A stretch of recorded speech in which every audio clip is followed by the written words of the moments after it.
Good morning. Craig Miller, take it Good away. morning. Now that we're being recorded, I feel like I should talk. So thank you very much, Michael. It is great to see everyone this morning. Welcome to the Riverside County Water Task Force. I am the chair of the task force. I also want to make sure that you're aware that Jason Yulee from Riverside County Flood is our vice chair, and we're happy to have him with us. The purpose of the task force, this is a coalition of Western Municipal Water District, Eastern Municipal Water District, and WRCOG. This is a bi-monthly speaker series, and it's a collaboration of public agencies to address current and future water issues in a collaborative regional manner. And today's meeting is a very important meeting. I actually wore a tie today because we have such important dignitaries on our panel, and I don't know that our topic has ever been more appropriate for what's going on in the water world. And given the extent of the drought that we're in and the severity of the drought, I don't know that our communities and our businesses are aware of what challenging water times we're in. So you're going to hear all about that today from some real experts. So today's theme is drier by the day. And that is very true. So we're going to talk local, we're going to talk statewide, and you're going to hear from a different part of the state to see how drought's affecting them. So great topic. As you know, we had a great start to our winter this year. In December, we had an enormous rain event. Atmospheric river came rolling through our state, and we were at 150% of normal for snowpack in the Sierras, and then it stopped. And it was dry and it was hot for January, and then for February, and then for March. So it has been the driest 3-month period on record. And, you know, I sit back as a water professional and I hear, it seems like every year we set a new record, right? It was the driest December, or it was the driest November. It was the driest January. Well, we had 3 months in a row of the driest. So you can imagine how that's affecting water supplies across this state. So you're starting to hear discussions of mandatory cutbacks. We've had voluntary cutbacks that our data shows that we haven't achieved those, not even close. And so our community and our state needs to prepare for mandatory actions. We've talked about allocations out of the state water project, that water for Western and for Eastern Municipal Water District. We get our imported water from Northern California. So you can imagine with such a dry year, that water is not available. And Brad Coffey is going to tell us a lot more about that. So, we're talking about a 5% allocation on the state water project. It was at 0 in December, and it likely will be going back to 0 before this year is over. So what does that mean for all of us? Let's go to the next slide. So let's get going here. So our panel, I want to get out of the way. We have great panels. I want to hear what they have to say. We'll have Brad Coffey from the Metropolitan Water District, Joe Yun from California Water Commission, Josh Weimer from the Turlock Irrigation District, and Jennifer Pierre from the State Water Contractors. Again, we expect a lot of questions, so put your questions in Q&A and we'll do our best to get those questions answered. But this should be a very active panel, so I'm excited to get going. So panelists, get ready. Let's get rolling. So we're going to start off with our local perspective. So Brad, and when I say local, this local Southern California, Metropolitan is what I call big water. They're serving all of Southern California. So Brad Coffey is with us today. Brad is the group manager for water resource management at Metropolitan Water District of Southern California. In his role, he leads the planning efforts for the region's water supply, manages imported and local water resource programs, advances for water use efficiency, and prepares for droughts and a changing climate. Brad, you must be busy right now. He has 30 years of experience at Metropolitan, and they play a very important role in the reliability of water for 19 million residents of Southern California. So Brad, take it away. Thank you for coming today. Thanks very much, Craig, for that kind introduction. I'm happy to be here with you. However, this is a sobering message for us all. So I'm happy to be hearing from you and to be able to explain the situation to you, but it really is a sobering message. Next slide, please. So this is summarizing what Craig talked to us about, where in the current water year, the orange line, we shot up really out of the gates with some record precipitation in January or in December. And then the snowpack peaked in the Northern Sierra in early January. You'll see that normally snowpack peaks at the beginning of April. Now we've had a little bit of precipitation ever since, and we're trying to talk amongst ourselves whether this is the beginning of the patient coming back to life or whether it's kind of the dying gasp of the patient. Next slide, please. This was from the April 1st snowpack survey. You can see the director of Department of Water Resources in the background and Wade Crowfoot from Natural Resources Agency. There's actually a little bit more snow here than there was in 2015 when Governor Brown was there, but it's really a meager snowpack this year. Next slide, please. So this is the third year of drought. It's the driest 3 years on record. In addition, the driest 3 months on record in this year. And so I'm going to introduce a new slide for you, which I think fits with the theme of today. Next slide, please. And what I'm showing here are the 3 different water years. And the water year starts at the beginning of October. And then I'm just tracking relative to an annual precipitation amount of where we're at. So if the line falls to minus 100%, that means you're 1 full year's worth of precipitation behind the average. So you can see that in 2020 and 2021, the drought was building momentum. And then as the precipitation came in October and December, you see an increase. And then you see, again, it fall away at one of its most rapid slopes ever. And we're now at about 1.25 years precipitation behind at the 8-station index in Northern California compared to normal. Next slide, please. And then I'm going to use this as kind of a timeline of our actions. And one of the timelines is the different declarations and executive orders from Governor Newsom, starting with an emergency declaration just for 2 counties in Northern California to his latest one just a couple of weeks ago. Next slide, please. So what has this meant for one of our major sources where Southern California gets about 30% of its water supply, and that's the State Water Project? We're now at the lowest 3-year delivery total from the State Water Project since we began receiving water from that. Let me just describe to you how severe it is. The average expectation for water supply for Southern California from the State Water Project is a little over 1 million acre feet each year. So a 3-year delivery expectation of 3.2 million acre feet.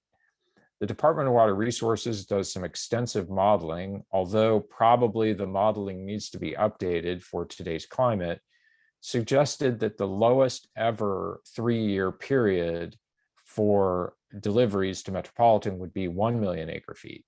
Today, we're standing with a 20% allocation followed by 2 5% allocations at only 600,000 acre feet. Said another way, the deliveries to Southern California over 3 years are 40% lower than the Department of Water Resources expected them to ever be at their lowest. Next slide, please. So I'm going to use that timeline. I've shifted it over to the left, and we'll just follow through with some of the actions because I want to let you know that we have been taking actions across the entire drought cycle. We began, well, way back in March of 2020 by minimizing the State Water Project flow to areas that could receive both State Water Project and Colorado River water. We call this blending. By April of 2021, we were blending to such an extent that we needed to increase the Colorado River aqueduct to its full 8-pump flow capacity. You can see the water just about lapping over the edges of the aqueduct there. That same April, our board approved $44 million for north of Delta water transfers, although we didn't yield near that value of water transfers, as only got about 7,000 acre feet. Next slide, please. I want to focus on something that really has benefited the Riverside and Western area, and that's where we were able to begin feeding our Mills water treatment plant from Diamond Valley Lake for the first time. That means that we were able to remove a demand from the State Water Project from the Mills plant and feed it from stored State Water Project in Diamond Valley Lake. That is critical to reducing the demand on the State Water Project and enables many agencies that receive water from there to not have to be imposed with the mandatory watering restrictions that I'm going to be speaking about a little bit later. Our board declared its first water supply alert, calling consumers to conserve in August. Next slide, please. Well, by November, the water supply condition was quite severe, and our board declared a drought emergency, the first time ever our board had declared a drought emergency for the State Water Project dependent areas of the service area. Of course, in December then, we had the record snowfall at the Central Sierra Snow Labs, where more than 16 feet came. And so the water supply was turning around, but we were still accelerating our drought actions, such as our board approving changes to our capital investment plan to be able to improve infrastructure, to be able to move more Colorado River supplies and other supplies to these State Water Project dependent areas. Next slide, please. Well, here we are in this year, where the Department of Water Resources was able to increase the State Water Project allocation to 15%. And even with the conservative assumptions, they have subsequently needed to reduce the allocation to 5%. Now, for many contractors, that's not enough to meet basic human health and safety needs. And that's defined as 55 gallons per person per day for basically indoor uses. And so the state will be allocating in a different format than the normal Table A, and Metropolitan will be requesting and has requested and gotten approval of use of those supplies. Our board also considered emergency conservation program for the dependent areas, and next month we'll be bringing to our board a request for using part of the water code, section 350 and section 375, which will declare a water shortage emergency condition for the areas in the State Water Project dependent area. Next slide, please. So what is this area? Well, in most years, we can supply State Water Project supplies throughout the entire service area. This is 5,200 square miles, 19 million people from Port Hueneme to the Mexican border. We are able to shrink that down, however, next slide, please, to a much smaller region. Now this is still a kind of a cartoonish graphic. You'll see that this area includes some areas of Riverside County. We have been able to remove that from the State Water Project dependent area using the Mills water treatment plant pump back from Diamond Valley Lake. Next slide, please. Thank you, Michael. So we do a water supply balance every month. And the one in the lower left here shows that minus 220,000 acre feet, we are short of that supply in the State Water Project dependent areas. So we are needing to manage, do demand management activities in order to close that gap. And that will be done by conservation and also by receiving some of these human health and safety waters that are being allocated from Department of Water Resources. Next slide, please. So what is this human health and safety supplies, and what are the conditions? Again, it's water that's allocated by the department for a public benefit of providing water for human health and safety.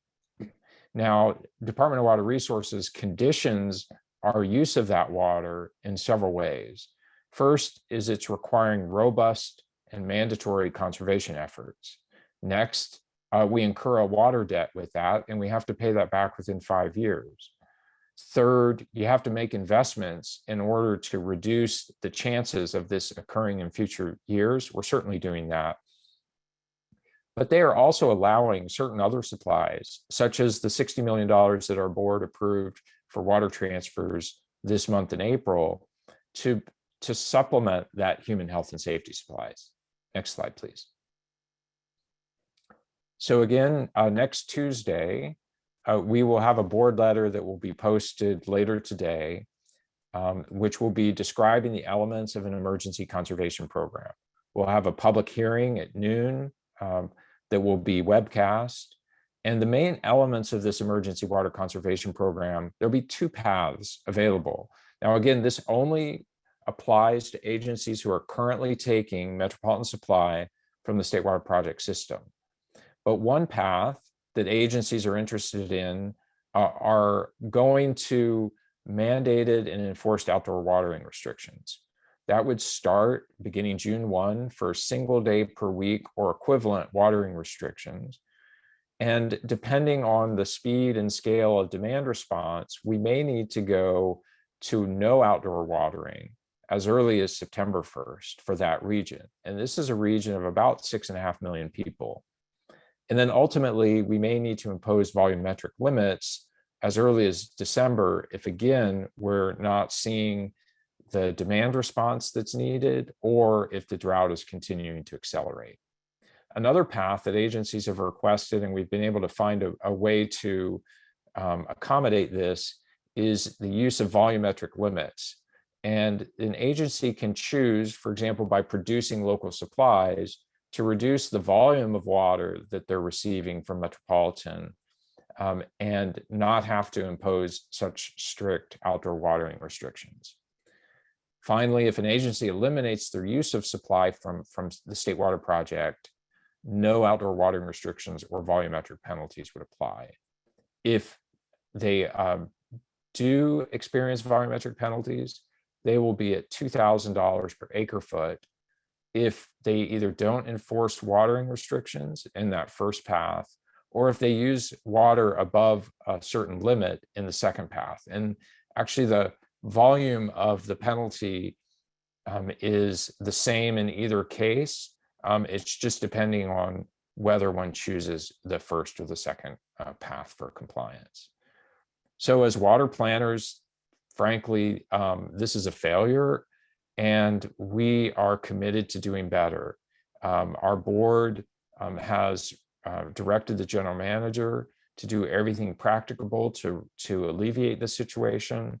And we're bringing before our board later this year a plan where we can become much less reliant on the very low end of the State Water Project. Now that necessarily involves investments in the State Water Project in order to bring water into the region in wetter years. But we're going to be further protecting the region against what we're calling an extreme drought sequence, where we would only get a 5% State Water Project allocation for 3 years. So I want to thank you for your attention. Again, it's a sobering message. Feel free to check our website later today or tomorrow for this board action, or tune into our webcast next week at noon.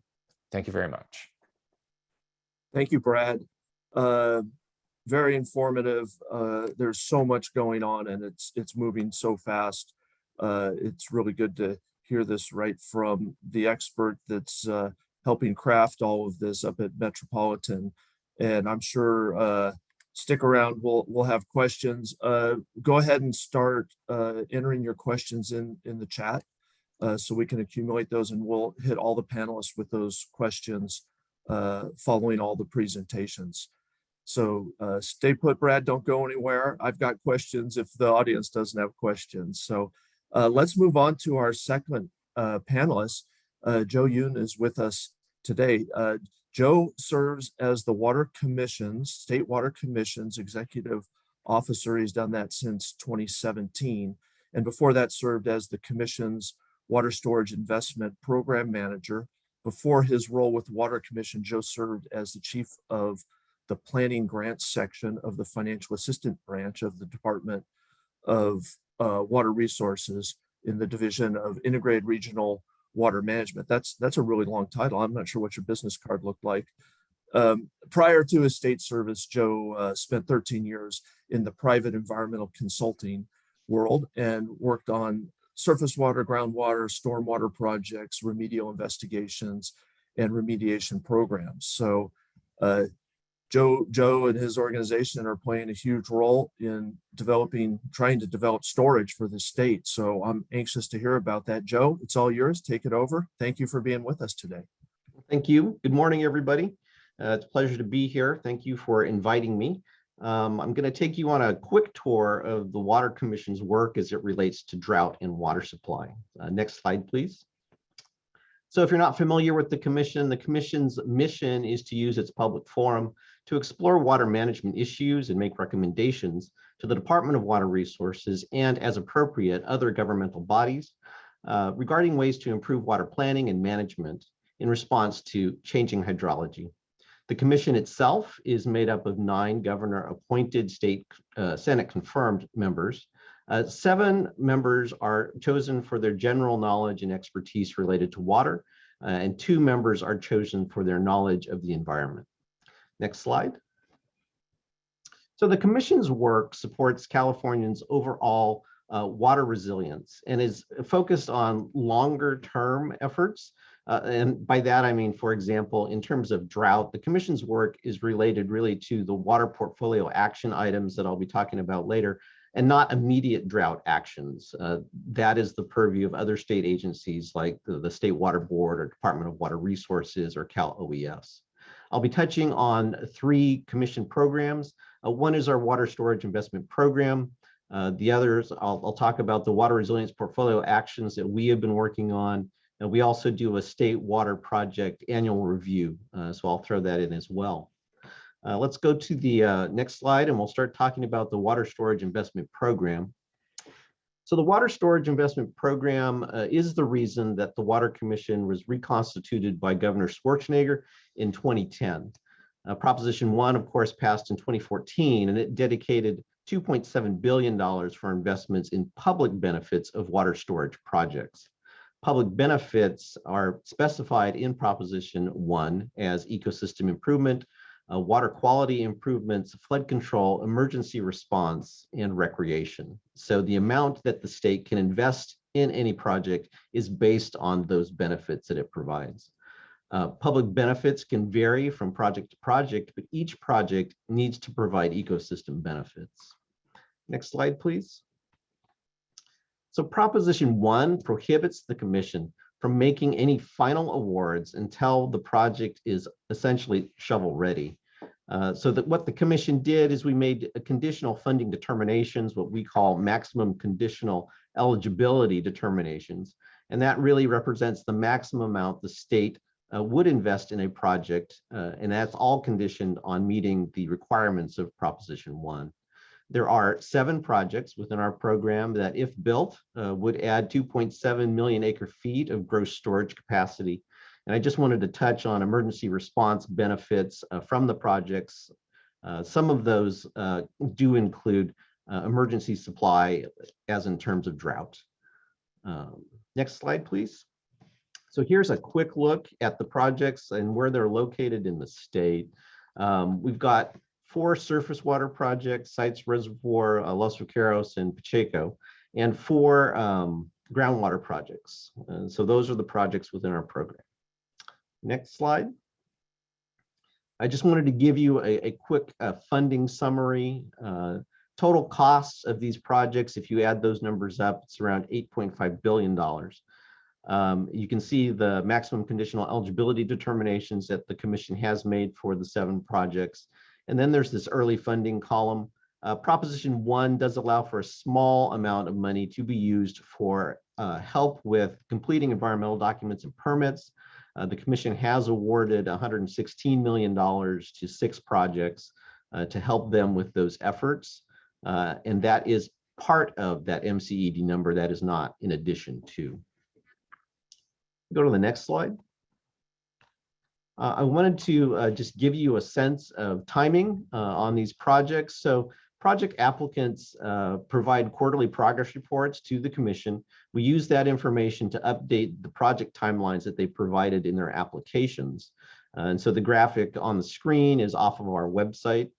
You can see that the final funding award hearings that we're anticipating really start towards the end of this year, beginning of next year, and continue on through 2025. You can see that construction would typically start shortly thereafter, and then there is the time lag for these facilities to become operational between 2025 and 2030. Let's go to the next slide. I think that's a quick summary of that water storage investment program. I'm going to move on to water resilience portfolio actions. So the commission has part in 3 actions from the governor's water resilience portfolio. Action 19.4 was assigned to the commission when the portfolio was drafted. And this is really in the places where we think we can use our public forum to really look at some of the water management issues and planning issues that we can look at. So in this process, we did some extensive outreach and framing of the conversation. So we talked to a whole lot of stakeholders and small groups. And then at the same time, we were bringing in expert panels into the commission and our monthly meetings to examine what kind of role the state could play in financing infrastructure and what that means, what exists today and where we might want to go with that. The commission then hosted public forums, workshops in different parts of the state to start bringing in local perspective and input into what we were working on. We took all that information and we drafted a white paper for state policymakers and for future funding agencies. And so, for example, DWR in the current budget cycle is starting to implement a multi-year program for repairing conveyance subsidence. And so that program is really to fix the Friant-Kern Canal, the San Luis Delta Mendota Canal, and stretches of the California Aqueduct, so we can move water when we have it to where it needs to be. And so DWR's program certainly draws on some of the work of the commission. So that's an example of how some of the commission's work can help. Based on the work we did in Action 19.4, the commission was asked by the secretaries of Cal EPA and Natural Resources and Food and Ag to help implementing agencies start Action 3.6.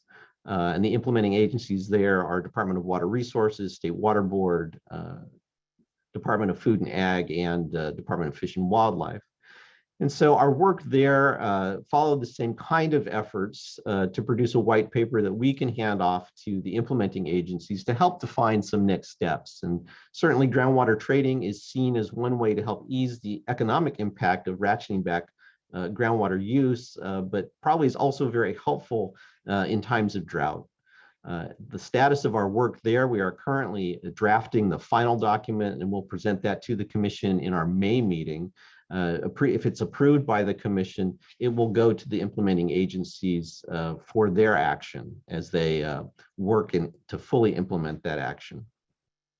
We are just beginning Action 26.3.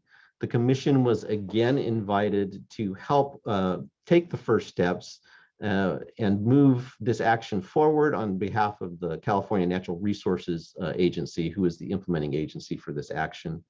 The commission just approved the work plan in March. If we go to the next slide, we can talk a little bit about that action. So our 6-year drought work plan will include learning about how governments in other parts of the world have handled long-term drought situations and investigating potential strategies for managing long-term drought.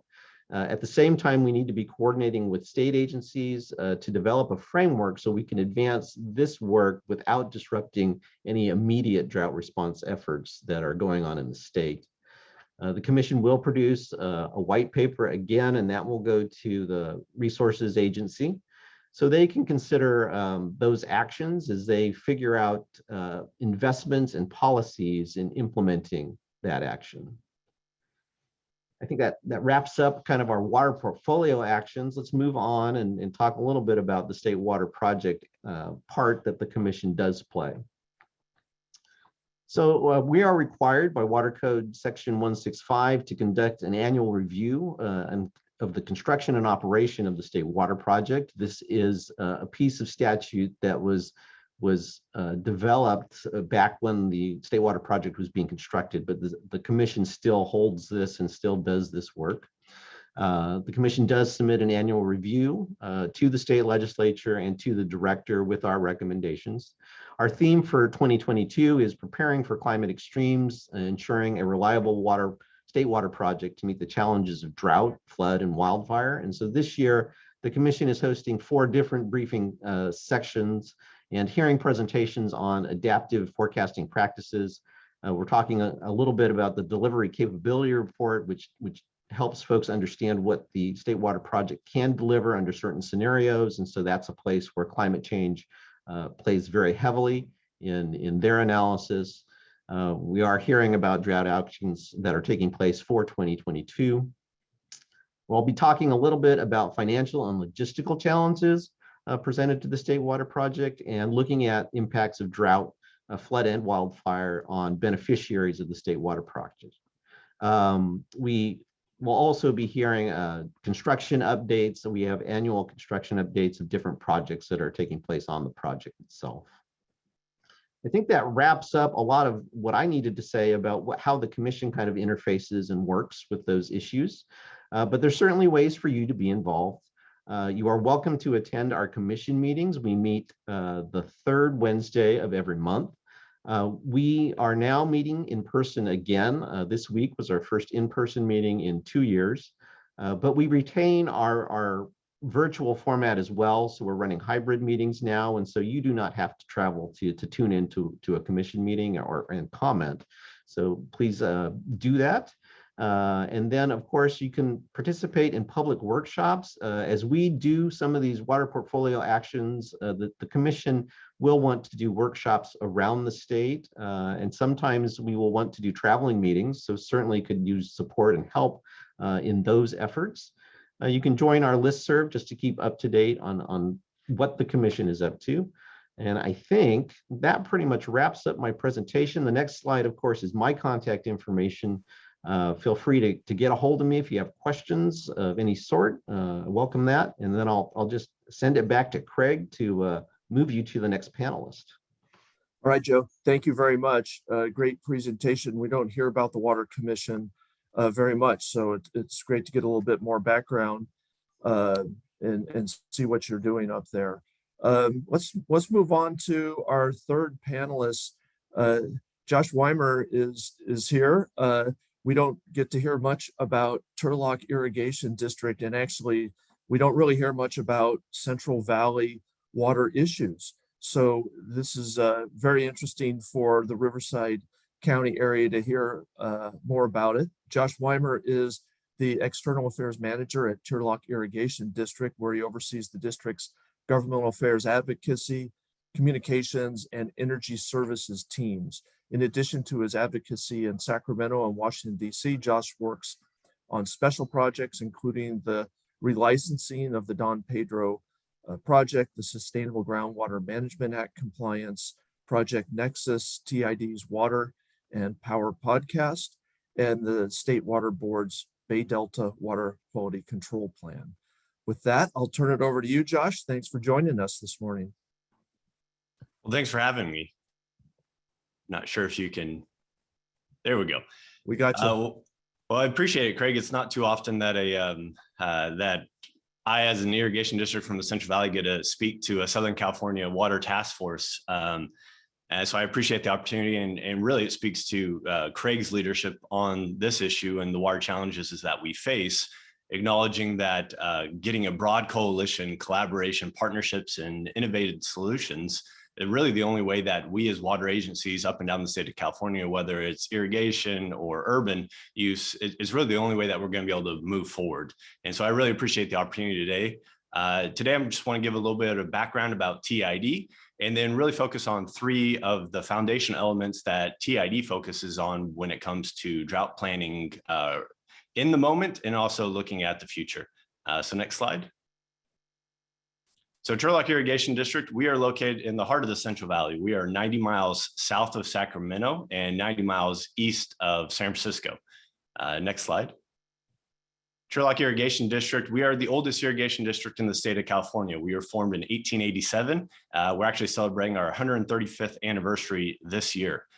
We are a local water agency. We are not part of the state or federal water project. We own, operate, pay for all of our facilities ourselves. So we are located on the Tuolumne River. The Tuolumne River watershed is our main source of water. That's over 1,500 square miles. And on the river, we have partners in the Modesto Irrigation District, our sister agency, and the city and county of San Francisco, who's upstream of us in their Hetch Hetchy project in Yosemite National Park. We provide irrigation water to approximately 150,000 acres in the Central Valley. We have almost 5,000 growers in that service territory, and our average parcel size is 32 acres. So we're not the large corporate ag that a lot of times gets a negative connotation, especially up in Sacramento when I'm lobbying. We are small, multi-generational family farms. We have the main water source for us is the Don Pedro Reservoir, which is a 2 million acre foot reservoir on the Tuolumne. And we have flood control responsibility for the entire Tuolumne system, which is pretty unique. We have 250 miles of gravity fed canals that were built 120 years ago. So the photo on the right there is the LaGrange the LaGrange diversion dam that was built in 1893, and that raises the river up to where we then gravity fed our entire irrigation system from that central point. So it's a pretty unique system. In addition to being an irrigation district, we're also the local electric provider. So we're a publicly owned utility that provides electricity to over 200,000 customers in our area. And we have a slew of diverse generating resources. Next slide. So in terms of drought, we really have 3 main focuses that we look at. And the first one is infrastructure investment. Like I mentioned, we have a very old irrigation system. It's over 120 years old, gravity fed. It has worked incredibly well for our region. We have a reliable and a sustainable supply of surface water that is highly unique in California agriculture. But that system is old. It is designed to spill into the local rivers. And so as we are faced with drought and challenges regulatorily with water supply issues, we are looking at investing a tremendous amount of resources into improving our system. And so in the last 20 years, we've invested over $60 million in improving the efficiency of our irrigation practices and our conveyance practices. And so on the right is an image of drop automation. And so throughout our canal system, we have hundreds of drops, and these drops allow the water to continue to move in a gravity fed manner through to be able to irrigate all of our customers. And so some of these technologies that currently are in place have been around and in our system for over 80 years. They have wood boards that our ditch tenders have to go and move, and to move water, they leak. And so it's not really the most efficient way to do it. And so we've been installing Rubicon gates that we have helped pioneer over the last 15 years that not only provide us a efficiency in terms of reduction of spills and leakage, but it also allows us to automate and use our SCADA system to control the amount of water flow to be the best practitioners of the water resource that we have. One additional thing on the left that we've started to invest in is regulating reservoirs. So our gravity fed system, at the bottom end of our system, we spill. And so there's times that we're able to capture that water in these regulating reservoirs to better manage and provide customer service to our growers. And so this is one example that we built in the last drought. We piloted a smaller version and then saw it was very successful. And so that we expanded this. That regulating reservoir allows us to capture 9,000 acre feet a year that would normally be lost to the rivers. And one thing that we also saw, an additional benefit that we weren't necessarily planning on as much, we have seen a 90% reduction in groundwater pumping around this regulating reservoir. So really it is a multi-beneficial project. We are installing another one this summer and have another one scheduled for next summer. So we are taking significant investments. Our board is taking significant investments to improve the efficiency in our system, utilizing the conveyance infrastructure that we have had for so long. So that's one stool of our drought response. Next slide. The next really is harnessing new technology. Turlock Irrigation District, like I mentioned, the oldest irrigation district in the state, so probably not intuitive to think that we are on the cutting edge of new technology and really implementing the best practices to be good stewards of our resource. Like I mentioned, the Don Pedro Reservoir is our main source of water, the Tuolumne River watershed, 1,500 square miles, very snowpack driven watershed. In California, the traditional way of doing snowpack measurements has been, the photos that we all have seen, where you put a tube in a certain point of the snowpack, measure the water equivalency, and then kind of extrapolate that out using some models. One other way that you can do snow course measurements is something called snow pillow. A snow pillow measures the weight of what is on top of that snow pillow. Whenever I talk about this, I always have to give this story that there was one time that our snow pillow, it seemed off. It wasn't aligning with our historic norms or what we knew was in the watershed. So we sent somebody up there to look at the snow pillow, and there was a bear hibernating on that snow pillow. And so really, I think that speaks to the inaccuracies of our traditional snow course measurements, and water being the most significant and valued resource in California, we should be leading with new technology to make sure that we are best practitioners of this source. So that brings in this new technology called Airborne Snow Observatory that NASA developed. And TID, we started working with NASA 10 years ago as the first watershed to really reimagine how we look at snow course measurements. And so what we do with ASO is you mount a LiDAR and imaging spectrometer technology to the bottom of the airplane, and you fly over the watershed in a grid pattern. You do that in the summer, and you create a three-dimensional topographical map. And then you also fly in the winter when there's snow, and you measure the difference. And what we have seen is this technology is 97 to 99% accurate, which is a tremendous benefit and resource, both in terms of wet years and dry years, when we're making water allocations, environmental flow releases, and flood control. So harnessing new technologies in terms of snowpack, we have seen tremendous benefits over the last 6 years in every water year type. Having better intelligence about what is in the snowpack allows our board and our water operators to make informed decisions that are going to benefit our customers, not just this year, but in multiple years to come. Next slide. Part of that additional technology is atmospheric river research. And so we have been partnering with the Scripps Institute in Southern California to really study how do atmospheric rivers impact both our water supply and also our emergency response. And so, as I mentioned, we have flood control responsibility on the Tuolumne. And so understanding what is coming and how intense these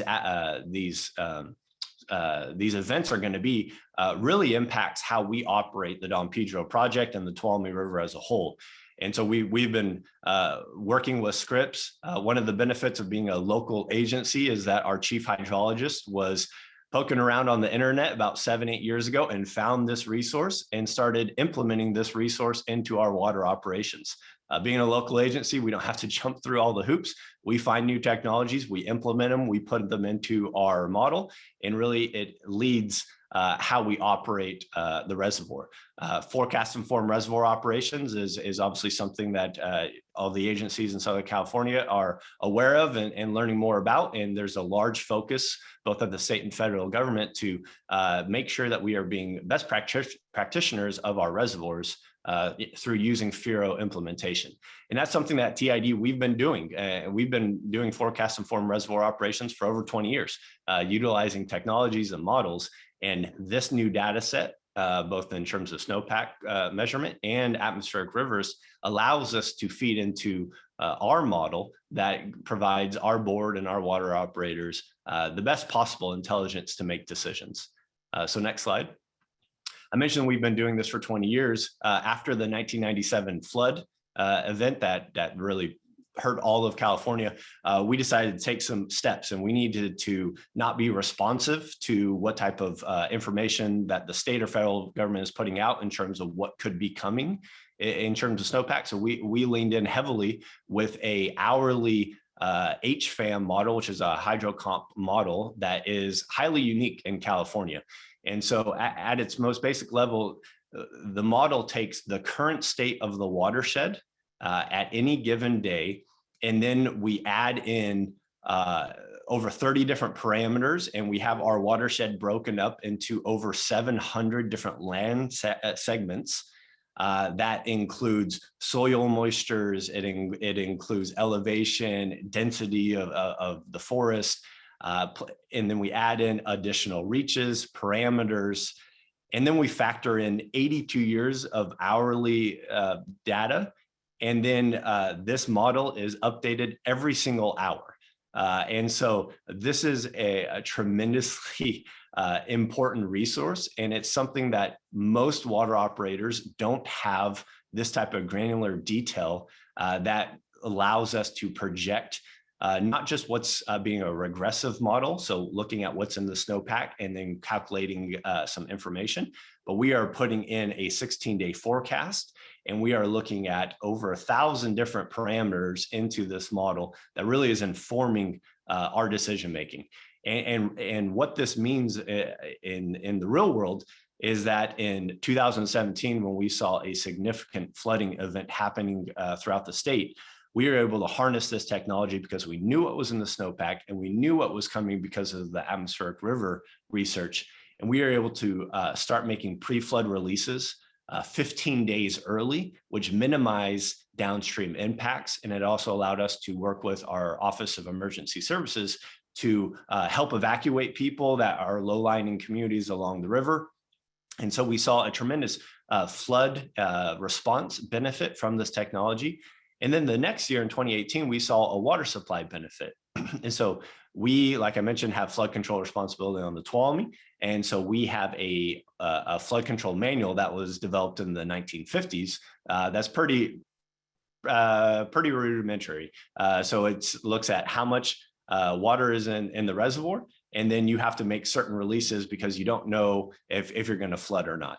What we saw is utilizing this technology, both in terms of snowpack and atmospheric river, we were able to reach out to the Army Corps of Engineers and say, when they said we needed to vacate the space in the reservoir, we said we knew what was in the snowpack, we knew what was coming, and we were able to receive a deviation for our water releases that allowed us to save 150,000 acre feet in Don Pedro in 2018. So that water savings then allows us in 2019, 2020, 2021 to have more water in the reservoir to provide municipal water and also irrigation water. So really it is future planning that this technology really lends itself to. Next slide. So harnessing technology is not just in terms of water supply, but it's also providing more additional tools to our growers. We have invested in creating a a few online tools that really help our growers have the latest information about how much water they have available, and putting that into practice to help them with planning out their irrigation for the course of the year. And so we have developed a forecasting tool that sets whatever amount of available water our board has set. And then they're able to go in and lay out how many hours they need to irrigate, how many times throughout the year, and really plan out their water use. And in times like this, where there's drought and we have a reduction in the available water, this really helps our growers not run out of water in July and plan for the entire irrigation and farming season. So harnessing technology is both for our customers and also for our water operations. Next slide. And really the third stool for our drought response is policy decisions, and having all of this intelligence through this new technology informs and gives our 5 locally elected board members the best information they can to make decisions for multiple year droughts. And so what we at Sherlock Irrigation District, we started cutting back our growers' available water 3 years ago. So at the earliest signs that we might be in for a little bit of a dry spell, our board started reducing the amount of available water. Not popular decisions, but our growers and our community understands that this is the type of proactive reduction in available water that allows us to sustain a multiple year drought. And so we, back in 2020, we reduced our growers. Last year, we reduced our growers even more. And this year, third year of a drought, we have reduced our growers to where they are receiving a 55% normal allocation of available water, which is considerably better than so many growers up and down the Central Valley. And that really leads, that's a direct result from our proactive management and our local management. We have the ability, our board, to take our destiny into our own hands, which is one of the benefits of being a local agency. Our board also provides quite a few different irrigation programs and ways for growers to help each other out. So we have farmer-farmer transfers, because not every crop in our irrigation service territory requires the exact same amount of water. Our growers grow over 40 different types of crops. We have permanent crops, we have row crops, we have seasonal. And so allowing our farmers the ability to move water throughout our system, make water available to growers who need it, who have different irrigation demands and supplies, maybe some that don't have access to groundwater, to help mitigate this reduction in surface water supplies. Really, that's something that I failed to mention earlier. Not only do we have surface water, we have a conjunctive use system for groundwater as well in our service territory. We are one of 2 groundwater basins in all of the San Joaquin Valley that is not critically overdrafted. And really, that is a direct result from our irrigation practices. On average, we are a net recharger of over 100,000 acre feet for our groundwater aquifers. And that's because of our reliable and sustainable supply of surface water. So that's where we're currently at. But looking forward, and that's kind of always what we're doing, trying to be progressive and looking forward, knowing that climate change is having a tremendous impact, not just in California, but our watershed specifically. The deviation is growing larger and larger. So how can we help mitigate and adapt to that climate change and that new reality? And really that is leading us to looking to alternative supplies. So this year, TID and our partners, Modesto Irrigation District, we filed for floodwater rights. And this is really looking at embracing what California is telling us to do, that we need to, in times of excess, put that water to beneficial use, put it into the ground to be either helping with SGMA implementation and compliance, or storing it to be used later for habitat improvement, for regulatory flows. And so really that's something that we're looking at, of how can we help find additional supplies, not just to augment our irrigation needs, but to look to the future, to look to providing more water off of the Tuolumne for municipal drinking water, and to meet our fishery obligations as well. And so these 3 stools of investing in infrastructure, harnessing the latest technology, and really having proactive policy decisions from our local agency is really how we are addressing drought and really thriving through it, preparing for these multiple years of dry years. So with that, I'll turn it back to Craig and look forward to your questions later on. All right, Josh, thank you very much. I'm hoping you aren't the one that got the call to move the bear off the snow pillow. Great story. All right, our final panelist today, before we get to questions, is Jennifer Pierre. So Jennifer is the general manager of the State Water Contractors, overseeing implementation of the State Water Contractors' objectives and overall operations. She and her staff work to provide technical, legal, and scientific support for the state water contractor members, who she'll talk more about in her presentation, to ensure sustainable water supply from the State Water Project. Jennifer has over 15 years of experience with Delta management, including but not limited to restoration planning, operations, criteria development, and regulatory compliance. And we're happy Jennifer was able to make it with us and join us. And I think this will be great information for the Riverside County audience, because like several of these panelists, we're not familiar with what the state contractors are doing. And I know how hard you're working to move water across the state to those contractors. So very, very anxious to hear your presentation, and thank you for joining us. It's all yours. Good morning. Thank you for having me, and thanks for waiting for me while I got kids off to school. So happy Friday. So I'll just move quickly through this slide, and then maybe to the next slide, we'll just to let you know what I'll be talking about, who's the state water contractors, and then, what can we do about the drought right now, and what are we doing about the drought moving forward. So just briefly, next slide, please, about who are the state water contractors. The Department of Water Resources owns and operates the State Water Project, but there are 29 public water agencies who contract with DWR for access to that water. And 27 of those contractors are formed an organization, which is my organization, the State Water Contractors. Metropolitan Water District of Southern California is the largest state water project contractor and my largest member. But there are, of course, 26 other member water agencies, many of which serve water to the Southland. Like I said, DWR is administering the contract, and we pay all of the bills. Next slide. The State Water Project overall serves 27 million people in California, and we also help irrigate 750,000 acres of farmland.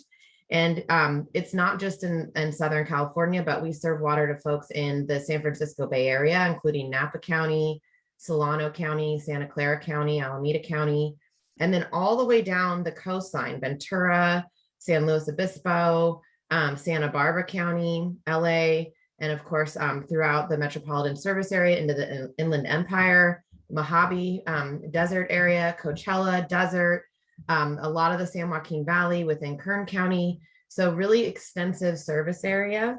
Again, serving 2/3 of all Californians, some portion of their drinking water. So pretty critical infrastructure. The State Water Project is the largest state-owned water infrastructure in the world. Next slide, please. So I think we're all aware we're in a drought. And so everyone wants to know, what can we do? And there's a lot of things we need to be doing and should have been doing yesterday to get ready for the drought. And I'll talk about those in a moment.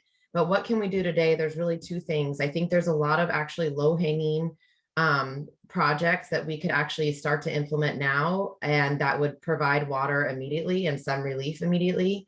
And we also need to look at conservation. We hear a lot about conservation. It's an important piece of what we need to be doing.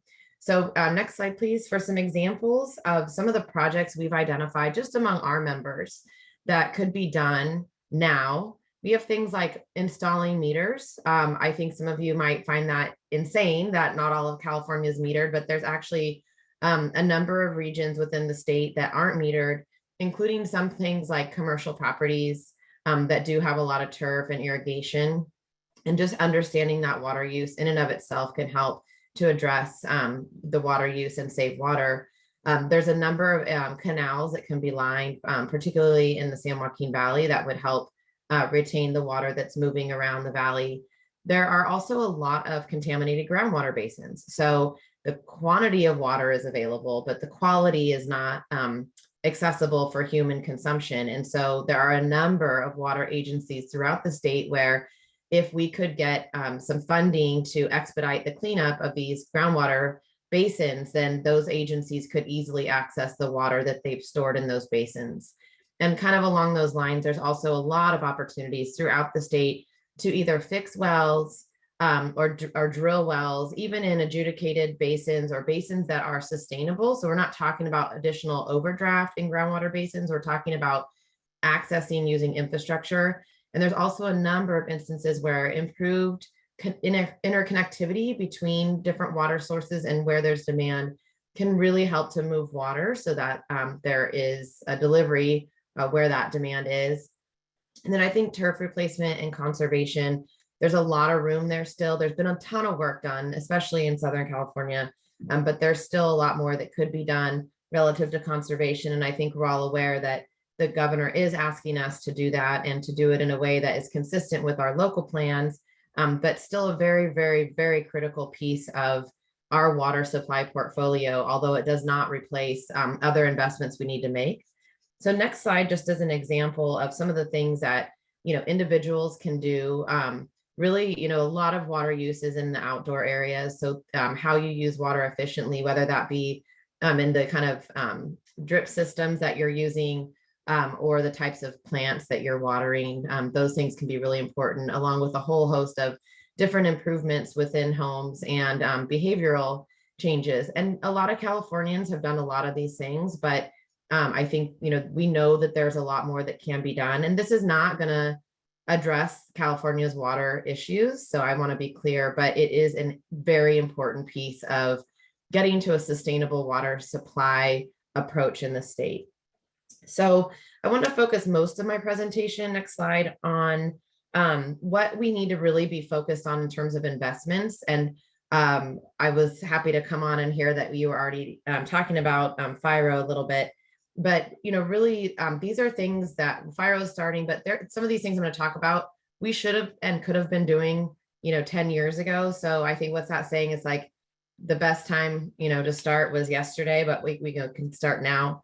So moving to the next slide, I won't talk too much about FIRO. You just got a lot of detail about it, but this is a concept that can be applied across the state. And as the previous speaker noted, really helps with both flood control and water supply planning. If we can retain storage in our reservoirs when we know that we can have the space because there's not a flood risk, we have improved water supply. And when we can make flood releases in a safe way, obviously also good for our water operations. So that's something that the Department of Water Resources is looking at Oroville Reservoir, but it's also been looked at in places like Sonoma County and on the American River, obviously on the Tuolumne River as well. But this is really an applicable science that is going to really help operators with much better forecasting so that they can be a lot more nimble in how they're operating our reservoirs.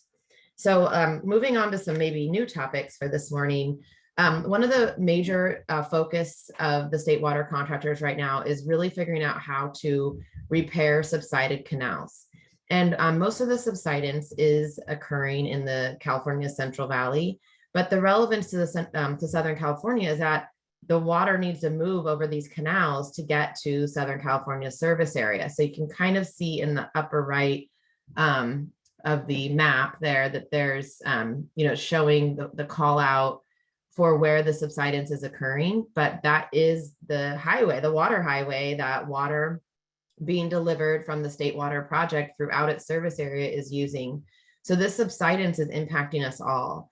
And right now, when we have greater than an 80% allocation, which sounds almost impossible in a year like now, but as was just discussed, we're going to have more extreme weather events, including faster and more water. When we do get those big slugs of water, we're not actually able to move all that water over this canal. It has lost capacity. And that's really a problem for being able to take advantage of when it's wet so that we can move and store waters to mitigate against times like these. We also have to use more energy to pump that water across that subsided canal. So there's a lot of wasted resources in continuing to use these facilities. The State Water Project is one of 4 major arterial canals in the Central Valley that have this problem. And we are working with the other project owners and proponents of those other facilities to put together a cost share program to repair these facilities where the state would pay 1/3 of the cost, the federal government would pay 1/3 of the cost, and then the water users that are typically responsible for O&M of these facilities would pay 1/3. So we're grateful to the Newsom administration who has awarded $200 million towards this effort, but the total cost of repairs for these 4 canals is about $2.5 billion. So this is not a sustainable cost for water ratepayers, and it really does require the state and federal governments to help address this problem, recognizing that there's major public benefits to ensuring that we have reliable water supply and that our infrastructure is climate change adaptable, right? Is able to move that water when it's wet. So next slide. The next thing that I'll talk about, not surprisingly, I'm sure, is the Delta Conveyance Project.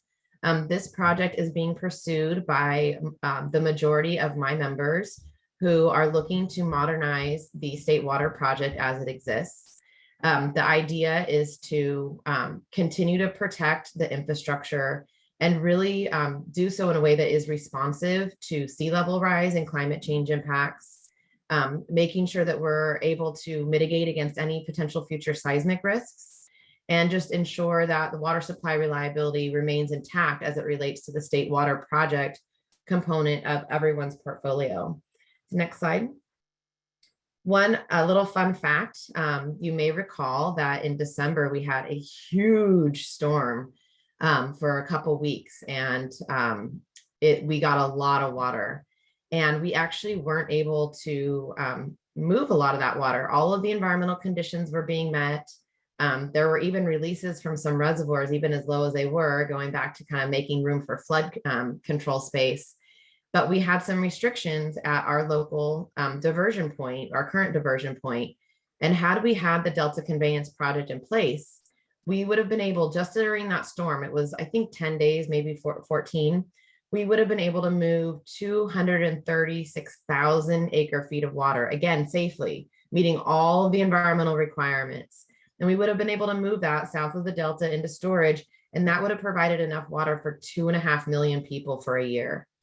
So when we talk about climate change, and I heard the previous speaker say the same, we're all looking at what are those opportunities when we know we're going to have these huge storms to make sure that we can move it and store it to mitigate against what we also know will be some pretty deep droughts. Next slide, please.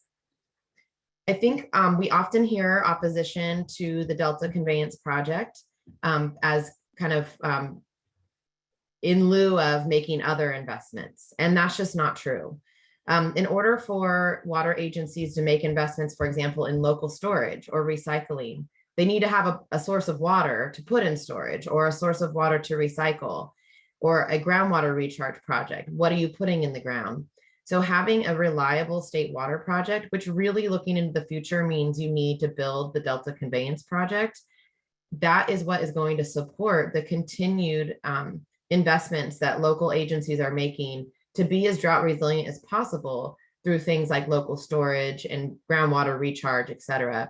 Especially in some parts of Southern California, for example, Orange County, the ability to move the Delta water, which is typically lower in salts and other minerals, is really important for mixing and addressing water quality that is actually delivered. So it's just a really important source. And I think claims that we can conserve instead of build the tunnel, or we can do water recycling instead of build the tunnel, or any other investments we talk about, it is not instead of the tunnel. It is yes and. It's always yes and.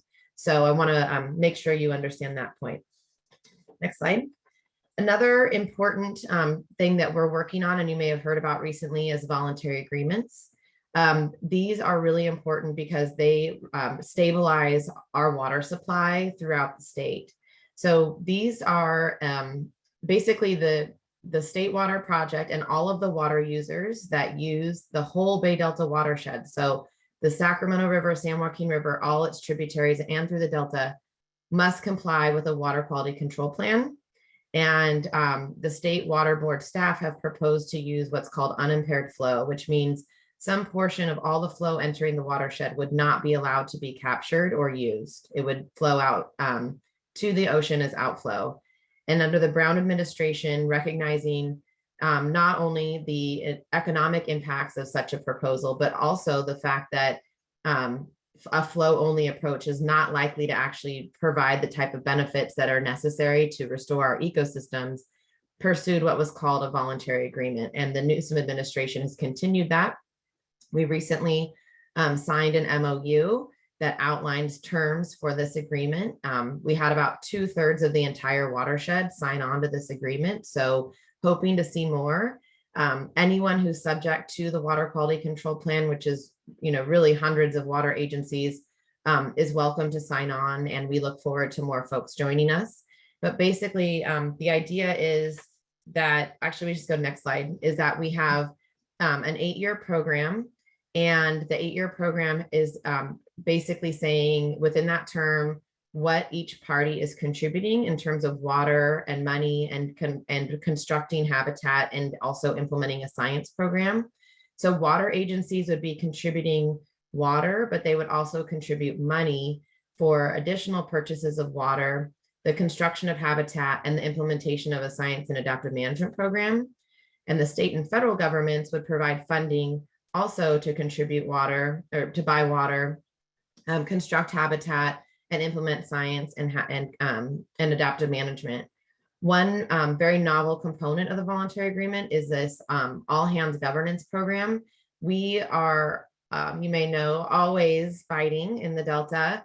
And what we're trying to do is really change how we interact with each other, how we make decisions, add transparency to that decision-making process, make sure people are understanding the various trade-offs, not just between farms and urban and the environment, but really even oftentimes trade-offs between different species that we're trying to manage, different reservoir management. So really bringing all of these issues to a single table and having all of us water managers work together to make decisions together, learn together, and make adaptations based on what we're learning together. And that's a very different way of doing business than we've ever done before. And one of the, in my opinion, most important pieces of the voluntary agreement. We have a lot more work to do.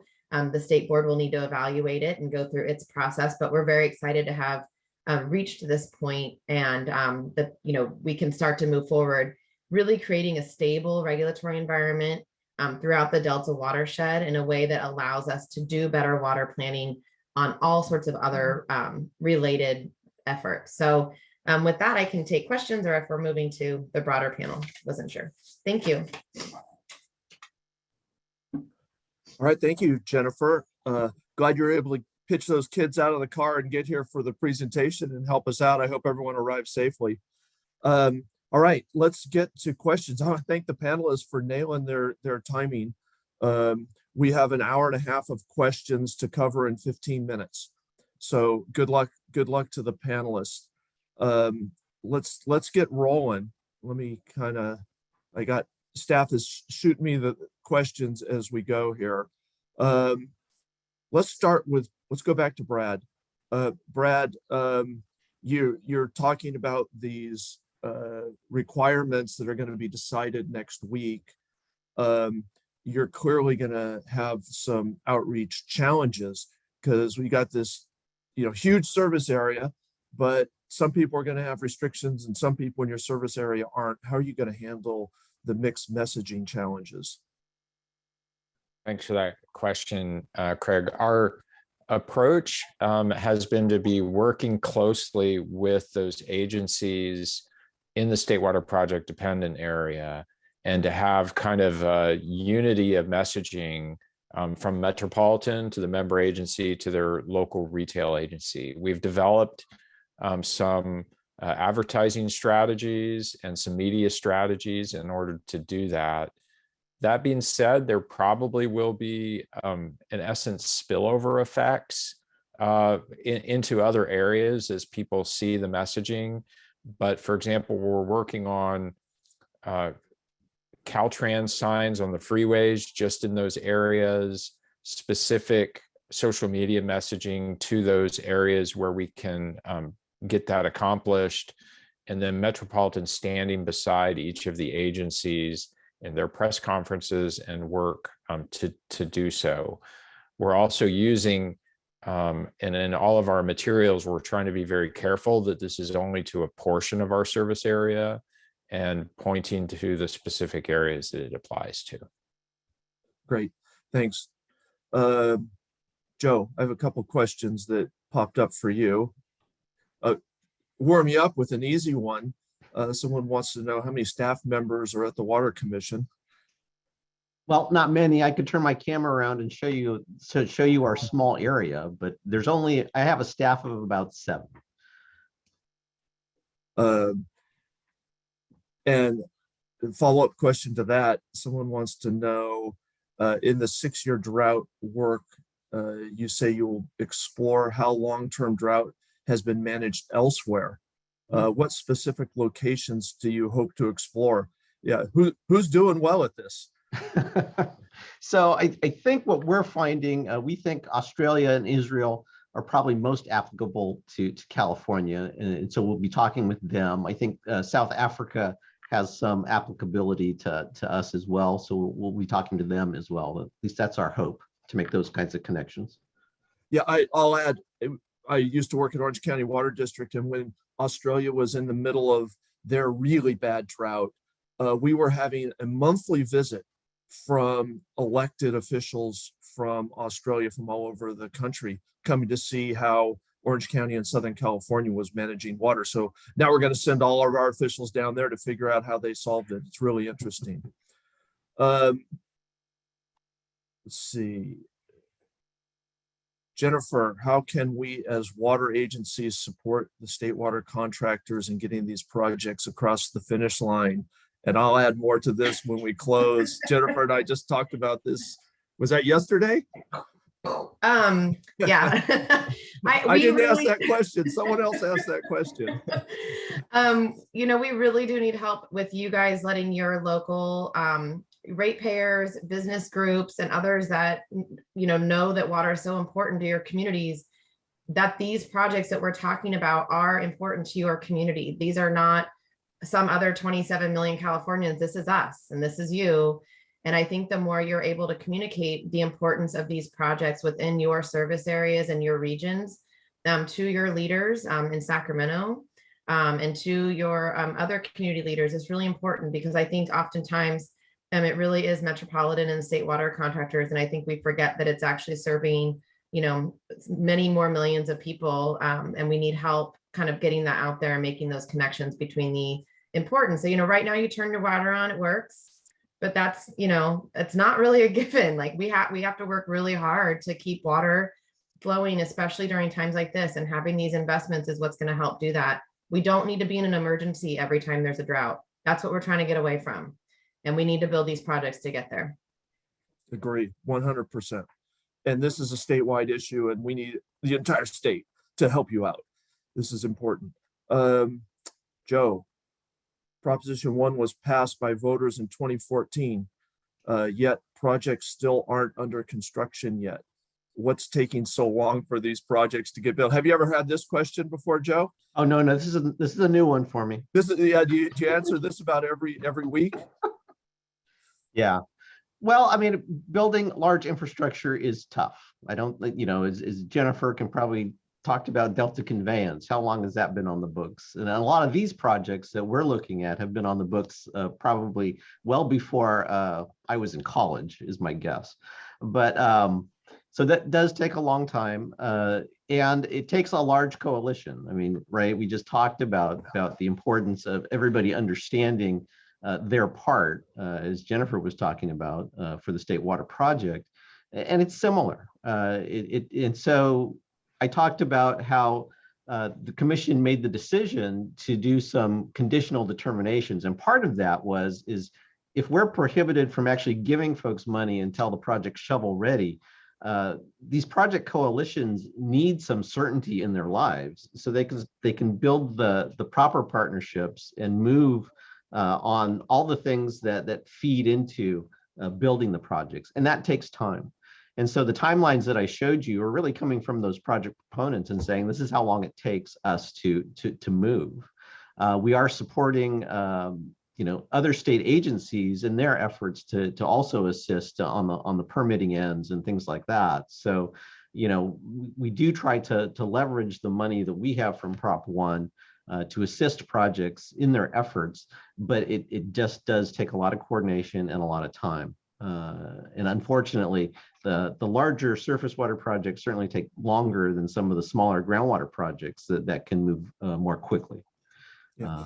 So Joe, I have my own follow-up question on that. We heard Josh talk about the interplay between their, as Josh says, their podunk agency using LIDAR and FIRO to, beat on the Army Corps of Engineers to say we shouldn't release water, keep it in our reservoir, and we can, help the health of our groundwater basin in the future. And Jennifer talked about that also. And I know Brad has spent much of his career trying to figure out how we capture these intense rainfall events and store them and then move that water to our local groundwater basins. I mean, to me, it's the future of water resource management.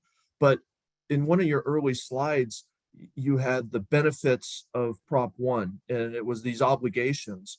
But one thing I notice is not on there is storage for the health and safety of all of our groundwater basins in this state. How can the state not think that that is one of the biggest priorities that we should be solving? Well, I mean, I do think the state probably understands that. I think whenever you have a funding program and you get a piece of legislation to implement that program, you got to deal with the language that was written. I mean, those things are written into law. And so it's one of the times, I think, Craig, that I'm really happy that I can say I was not in the room when that was written. There's a lot of people I've talked to that said they were in the room when that was written, and sometimes you look at that and say, yes, we need public benefits, and then to get kind of that set of public benefits, we just need to work with it in order to implement that program. I mean, it doesn't mean that some of the other public benefits that people would think about are not important as well. But as that piece of legislation was put together, that's what got put together. Can I just add something on this? I think this is a really interesting emerging thing. I don't think when Prop 1 passed that we were really talking a lot about the integration of addressing SGMA, groundwater storage, and now we are. I mean, it's conceptually, I think across the board, we're talking about this, but guess what? We need infrastructure to do it. And it's actually going to be really hard because anytime I want to move water south of the Delta, whether it's to put it in the ground to deal with SGMA or in storage for consumptive use, we are going to be fought. It will take a long time. We as a state are going to need to make sure, say that this is a priority and figure out how to get it done, because we actually we need infrastructure. We need to be able to slow down the water. We can't just take hundreds of thousands of CFS at one time and put it in the ground. Where are we putting it? What basins can support it? What pipelines are we using? Do we need after bays and fore bays? We don't have any of that except for in our existing storage facilities. And those all got filled up in 17 and 19. So we know we can fill them and that there's more space, and we don't have the infrastructure for it. So I'm hoping that within the contractors we already are, but as a state, we start really talking about if this is in fact our social and economic priority and environmental priority to address groundwater basin overcharge and also to be using groundwater as storage, that we figure out a way to expedite that, because that's it's easy. It really is easy. And it's kind of a win-win-win. We will get stopped in our tracks. So we will need everybody to just be pushing on that. Yeah, thank you. Josh, how is SGMA implementation impacting Turlock, given the reduction in service water supplies to the drought Yeah, I think it goes really to just what Jennifer just mentioned. So many times regulations are passed in California that impact each other, but don't take each other into account.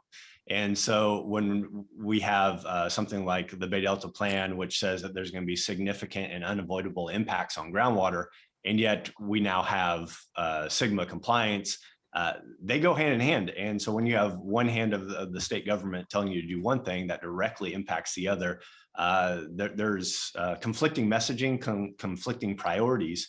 And we really need to look at the system as a whole and how we can help meet both needs. Because we really can do both. But when we're taking additional water out of the river that normally would go to on-farm recharge, that's going to have direct impact to all of our local communities who are solely reliant on drinking water. It's not just an ag issue. This is a municipal issue. And that's just hard for a lot of people to grasp. But they are directly connected. And so we do need what Jennifer mentioned. We need additional infrastructure, but we need to be better stewards of the infrastructure we do have, provide us more regulatory flexibility to capture, store, move water when it's available, and know that we are going to be completely challenged on every additional drop of water that is moved. Because if we store one more acre foot of water, somebody's going to challenge that that's impacting them. And then that water is not going to be able to get stored. It's not going to be able to get transferred. We're going to continue to be bogged up in these regulatory processes, and nobody is going to benefit.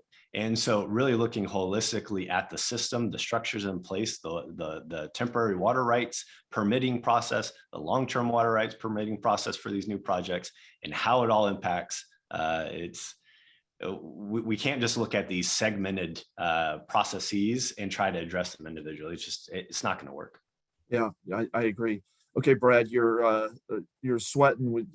We're going to the bullpen. We're almost out of time. You got 1 minute. You talked a lot about the current crisis and your very short-term activities, and that we're in survival mode. But I know your career has been based on long-term solutions. So, what's Met doing long-term so we're not here again? Right. Well, in the long term, we are planning for a one water approach that involves bolstering the imported systems, that involves increasing water recycling in Southern California, that involves storage solutions, that involves driving down wasteful water use or unnecessary water use. Our board, for example, just this month, invested $60 million for the purchase of transfer supplies, but also approved $20 million for the planning of Sites Reservoir. If one believes that our future climate means more rain and less snow, and one recognizes how water can be trapped going across the Delta, a solution like Sites Reservoir is important for the entire state. So Sites is probably a longer term investment for us than certainly a shorter term, but that's something we're looking at. We've also, our board approved our general manager to negotiate part of a Prop 1 agreement with Inland Empire Utilities Agency. And I'm really encouraged about that one. That's where flows can be released from Oroville to improve fisheries in the Feather River, and water being produced by advanced treated recycling can be stored in the basin and exchanged for that water that is released for fisheries. So those types of programs, both of those are Prop 1 storage programs, are really part of a future that does involve storage in addition to our one water approach of recycling, reducing per capita use, and improving local supplies. Yeah. Okay. We're running out of time, but we have a fantastic panel. So all you people that are dictated by your clock, you can go ahead and leave, but I'm keeping these experts here for just a couple more minutes. So I've got a couple more questions because people need to hear this. and you guys are the future of water supply for this state. And for those people not paying attention, we live in the 5th largest economy in the world in this state, and we're out of water. And this is a huge issue, and we've got to activate. Jennifer, one more technical question kind of from our audience, and I lost it, but I kind of remember what it was, is what level of drought problems would stimulate increased pumping out of the Delta, even at the expense to fisheries? So if we're talking about right now, I mean, that's actually really unsafe even for water supply. I mean, I sometimes talk to people, we have 3 major reservoirs in an ocean, and we're dealing with salinity. We do not actually want the salinity move in the Delta. That is probably going to become a even greater concern to the Delta this year if we continue to stay dry going into this next year. So regardless of fisheries, which of course are important, we're going to have to be very careful with how the hydrodynamics within the Delta are going to work this year, so that we're not pulling salinity into the Delta so far in that we not be able to repel it. So that's a huge concern that's now emerging to be even more and more concerning, given that we continue to have dry conditions. Right now, the projects are being operated to protect storage, and I think that's really important, not just for fishery, but for salinity management. It won't be to the benefit of the project's water supply necessarily. But again, some of these long-term investments we could be making, like having had a tunnel in place, we would have been able to have moved that water when it was available. It's not available right now. We did get some good storms. I haven't looked at the runoff. It'll be good for some of the storage, but I don't know if there's really any opportunity in the Delta right now that is safe for either water supply or the environment. You're talking about the storms this week. Yeah. Well, I live in Sacramento, so we get the rain. So yeah, it's still wet outside for me. Yeah, I listened to the news report that our drought's over because of the storm that we got here in Southern California. And when we say storm, it was actually cloudy, and I think for about 15 minutes overnight, it sprinkled. So we got about 3 feet over the passes in the last 2 days. So it was a good storm. That's great. It was classified as atmospheric river, but what we needed in 2022 was actually a 2017 type year in order to get out of the condition we entered this year in. So despite the fact, yeah. Right. In 2017, Metropolitan filled all their storage. Everybody we entered this drought with more water in storage in the Met storage system than we've ever had before.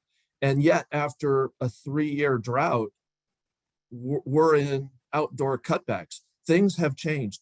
Brad, why is it different? We've weathered long droughts in the past without outdoor restrictions. What happened this time? Yeah, well, you're exactly right. Droughts used to be slower moving disasters than they are today. And really, the best way I can describe it is it's a synergy of normal wet, dry drought cycles with a changing climate. And when things are warmer, even when the snow level's a couple thousand feet higher or the melt is a little bit earlier, that really changes the game. Because think of our existing hydraulic system.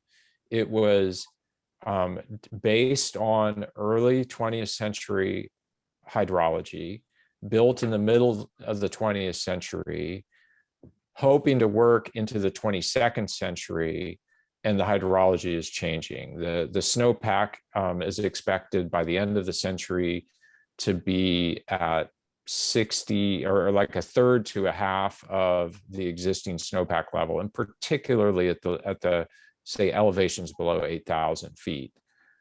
So it's really a combination of our warming climate and a normal kind of wet, dry cycles that we're in. One of the things that we've found also is when we're operating at these unusual and low ends, our tools for predicting runoff are failing.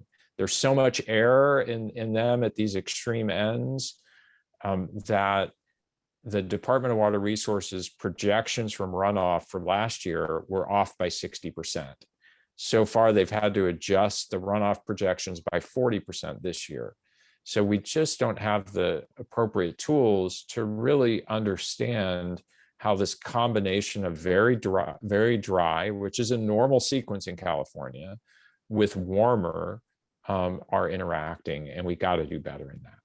Yeah. I'm glad you brought that up, Brad, because I was gonna say, I mean, last year's condition wasn't even within the model. So there was no way even to predict it. So we got to work on that, and DWR is working on that. But I also want to add, Craig, that in 2017 and in 19, we actually turned the pumps off in February of those years because the storage was full. There's tons of water coming through the system. There's nowhere to put it. And I think that was the first time I realized storage is actually a limiting factor. I think there'd been a lot of studies up till then that were, storage was good. There's some key places to put it, but I think what we learned is we need to build storage everywhere. And I don't think that means a bunch of sites, but I think it is going back to that groundwater and conjunctive use management approach that we have got to get down, because we are going to have another 2017 and 19 and maybe even a new record breaking year. And we don't have anywhere to put the water. And then we're going to be back in this, deep drought. So those are where we really need to focus our investments, and we need to get started. We can't wait because we don't know when the next cycle like this is going to be around. That's right. It might be next year. Right. And Okay, Craig, just to add on to what Brad mentioned about the forecasting tools, and I have to jump in on this because it is completely true. How last year showed that there is a failure in our statewide modeling, but there's a solution, right? And so in the Tuolumne watershed last year, our projection was off 10,000 acre feet. That's less than 2% of error. And so the tools are there, and we're seeing the state starting to invest in those. But really, this is the low hanging fruit, right? This is a thing that we can and should do right now. We need to improve our forecasting.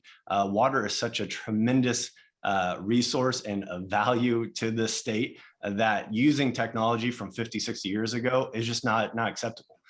So we know the solution. We know how to account for these changes in our climate, changes in our groundwater saturation and soil moisture.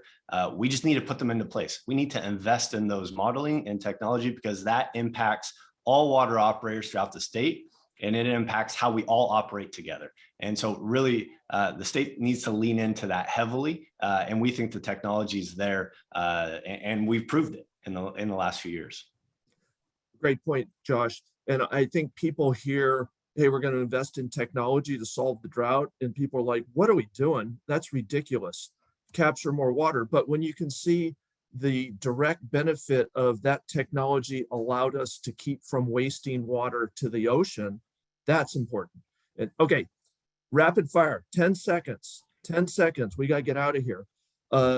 What is the most important thing that we need to do in the future? What is your focus? Joe, go first. 10 seconds. I think it's connecting land use and water management better. We're talking about groundwater recharge, and we got to make sure we find the right places to recharge and protect those places from development so we can use them.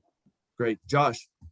Watershed collaboration and connection. Not all watersheds are the same. They have different production. They have different reservoir capacities to capture it. So we're looking at, is there a way that we can connect the Tuolumne and Stanislaus between our projects, store water where there's an excess, move it when it's not.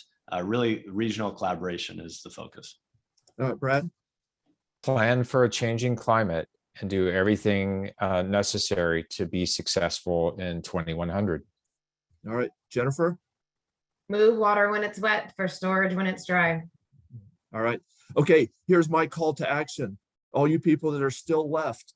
So the water general managers across this state have formed a coalition called Solve the Water Crisis. And our movement is by water managers, and we need to educate. We need to educate local officials, the business community, our state legislators, the administration, that water is a significant crisis. Quit turning our backs on water. We need to invest. We need to invest huge. We need billions of dollars of investment. And guess what? The state has a $40 billion surplus right now. So you've heard the speakers talk about the state having to step in and fix subsidence and fix storage and fix voluntary agreements. Our call to action is solve the water crisis. And you're going to hear from your water managers in your local area that this is your call to action. You hear these experts saying we're doing everything we can to try and do this. They're not doing it without us, and they're not doing it without more support coming from locals and support from the administration. So this is serious. You're going to hear more about it, but help these people out. They're doing great work at each of their agencies, but they need more voices. They need more advocacy. Poor Jennifer's up there banging her head, and Joe against the entire state. Is that 2 versus 1,000 up there? Let's get them some help. So thank you, everyone, for being here today. Sorry, Michael, do we have a slide of the next meeting? Maybe not. We So do. we'll- Sorry, technical issue. There we go. there you go. Save the date. May 19th is our next meeting. The next speaker series is going to be on June 17th. I want to thank all of you. This was a great segment. It was very informative to learn what I call big water, statewide water. And, we got to get you guys some more help because water managers don't want to be here in the next drought. So thank you, everyone. We hope you enjoyed. Sorry we went long. Have a great weekend, and we got to fix the drought. Thanks.